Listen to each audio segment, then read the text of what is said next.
buenos días. Mi nombre es Carlos Aguilar.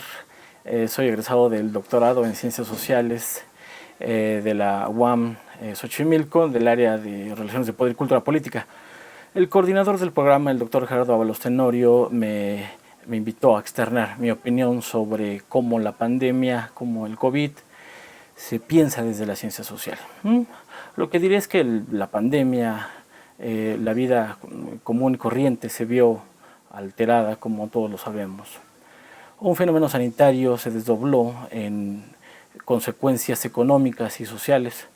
Por un lado, la actividad económica se vio limitada al quedar restringidos los mercados, y por el otro, las relaciones y procesos sociales quedaron afectados por los aspectos como la movilidad humana, como las actividades esenciales y no esenciales. Esta pandemia orilló a millones de personas a resguardarse en sitios seguros. No obstante, dicha seguridad para millones de personas ni existió ni existe, pues los tiempos actuales, estas certidumbres vitales quedan en un punto crítico.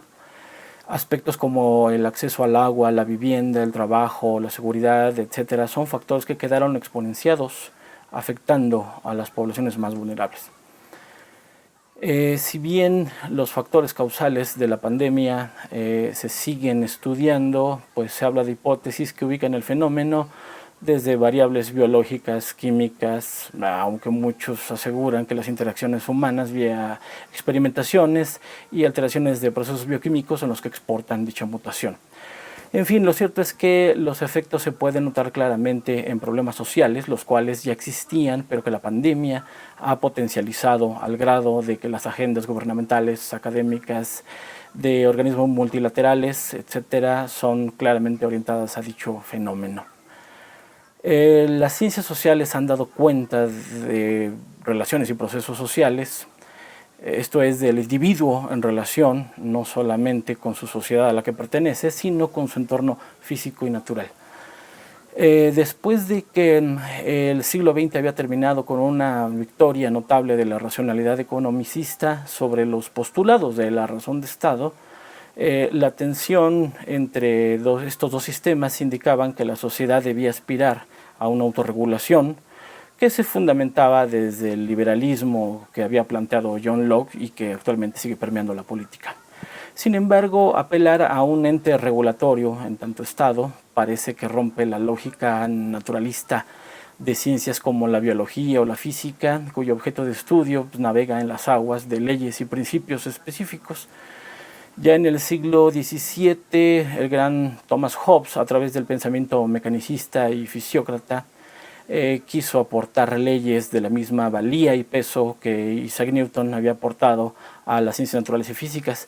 Desde luego que no tuvo la misma precisión, y ello demostraba que los marcos de comprensión de las esferas, hoy autoproclamadas ciencias exactas, respecto de las ciencias sociales son necesariamente distintas. En la actualidad, la pandemia demostró de la manera más cruda cómo las sociedades están inmersas en procesos productivistas que ni siquiera nos tienen en niveles de bienestar mínimos, sino que la sobrevivencia cotidiana es la excepción que confirma la regla. La pandemia ha demostrado con creces que las sociedades estamos ajenas a las grandes discusiones de nuestra época. Tal parece que el último invitado a los procesos delegativos y de reflexión amplia de proyectos y procesos civilizatorios es justamente la sociedad misma. Lamentablemente hemos visto cómo nuestras sociedades carecen de tiempo necesario para la discusión de temas de esta índole. Aglomerados humanos sin tiempo para la recreación, saturados de obligaciones, exigencias de todo tipo, donde se prioriza la dependencia a la adquisición de bienes y servicios, ¿no?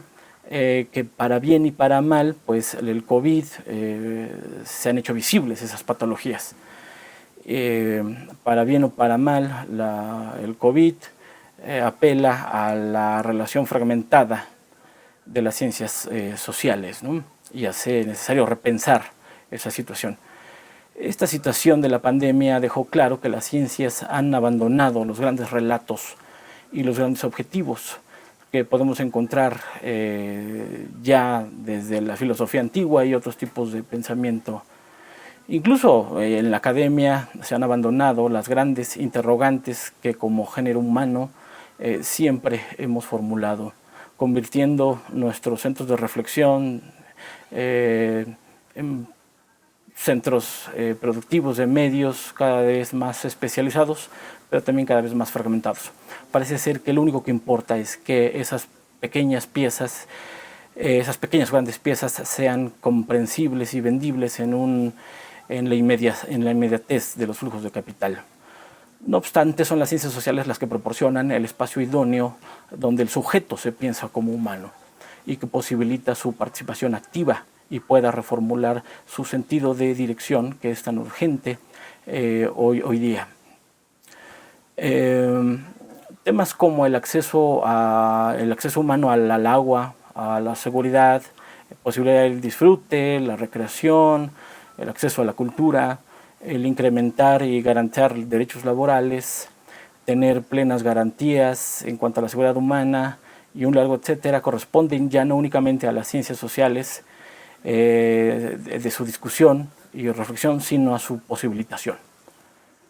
Es cierto que comparativamente con siglos anteriores los niveles de vida se han incrementado, se han universalizado los derechos humanos, tenemos grandes avances científicos, tecnológicos, médicos, etcétera, pero al mismo tiempo tenemos un nivel de pauperización terriblemente grave, ¿no? El COVID nos recordó la fragilidad de la condición humana y que muchas veces el miedo es un poderoso estandarizador de conciencias.